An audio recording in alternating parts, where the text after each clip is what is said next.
Hello again, everybody. There's Mary Hall. Good morning. My name is Dale DuFay. And here we are at H4. A little chilly. I know it's been chilly every morning here in Michigan. Yesterday it was just like a winter day. Yeah, it Unbelievable. But maybe I think we could start putting our winter coats away in the next few days here because it's going to be like 80 degrees, I believe. So starting to, and the warmer nights too. The nights actually we've been frost warnings and everything. I don't think there are going to be any cherries this year. All the cherry trees got toasted. So, but anyway, we took a day off yesterday, and mostly because I cut myself with the reciprocating saw right there on my little finger, but it's okay. It'll be fine. But anyways, trying to cut that notch out right there to remove that last piece of plywood there. But you can see we exposed the disaster area here in the utility room. The joists were just totally just floating there. The two joists in this area. So that's why this floor was sunk. So, and then the joists that are there, including the ones underneath the furnace, are all messed up. So we gotta actually remove this subfloor, this tongue and groove original subfloor. We're gonna line it up with what's done in the kitchen. Kitchen's on the other side of that wall, and where we remove the subfloor, original subfloor, down to the joists. We're gonna start at that point there and come straight across here and remove all of this as well and replace it with brand new tongue and groove 3/4 inch plywood.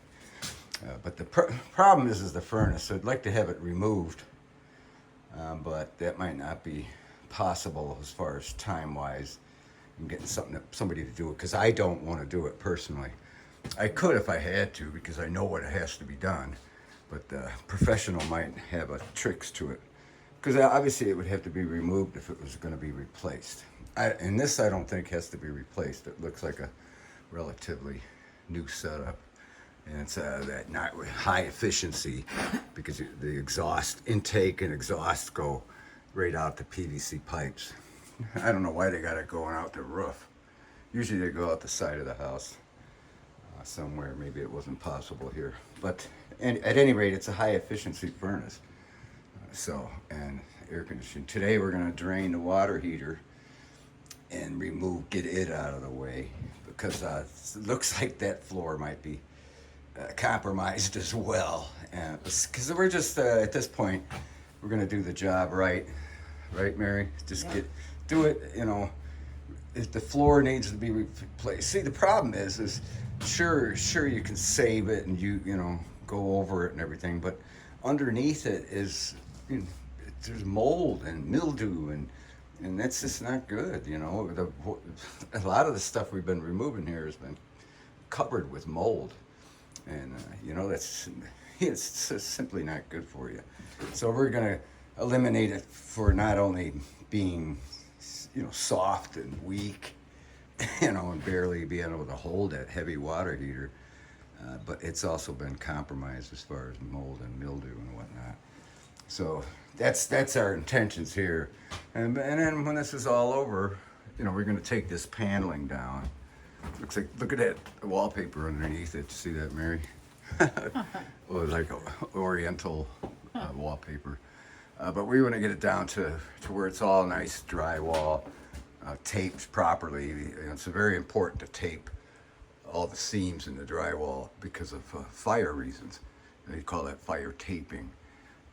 The first initial coat, but somebody already put these joists in on the ceiling. I think I might just keep that and not touch what's up there and loose and everything, and just simply drywall this and make this a really nice room. You know, a utility room you're proud of. And then the mud room here is like an addition that somebody scabbed on this back porch here. The joists there that you can see they're actually laying on a cement slab. So those are barely 2 by 4 inches thick.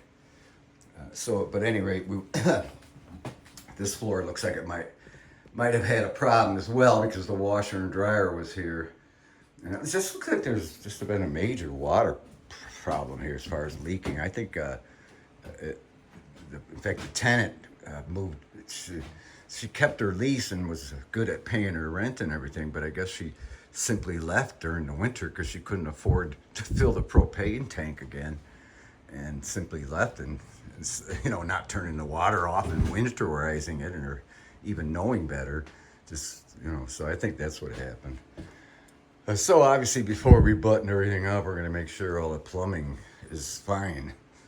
We don't want any more leaks at all after we're buttoning it up, No. because that's been the problem here, and even out here in the living room. While I'm here, I might as well open the back door because we're just trying to get some ventilation in here, get the air out as things are falling over. That green crowbar has been a blessing, I'll tell you that. That thing is, I don't know what we do without it. But even out here, you could see in fact, remember that we took off a 1/2-inch thick underlayment, on the top layer here. The first thing we took off, you could tell it all got wet because it was just buckling everywhere. But luckily, the subfloor is very sound, the original subfloor. So we'll be able to cover this up just fine. And then we can't do anything to these joists until they're dry. It looks like the one over there is still wet. Man alive. Because we want to treat them. We're leaving them there. We're not going to cut them out or anything. We're going to leave them there, and then we're going to treat them with bleach. And then we're going to sister next to them brand new 2x10s. And maybe in an area or two double it up and sister it on both sides. Even though that's not necessary. Because you can see these original joists, not only are they, got mildew and mold on them, they also would never hold a nail. If you tried to put some plywood on that and nail that down, it wouldn't even hold at all. Because the wood is so, it's been wet for obviously many, many years. So yeah, you can see, look at that, it looks all wet still. Man, we had this fan going constantly for the 2 days now. So, but we gotta cut this outside corner here because this wall here was an afterthought for the refrigerator. I think we're gonna leave it, even though if we took it down, it would open it up a little more here. But I think this is fine. It's opened up enough here. It's actually gonna be pretty nice when we're done and ready to move in a couple months from now, because we want to get this all fixed up. And at first things first, we want to make sure we get the kitchen all dealt with, and and then next is the bathroom. I don't even want to look in there, I tell you.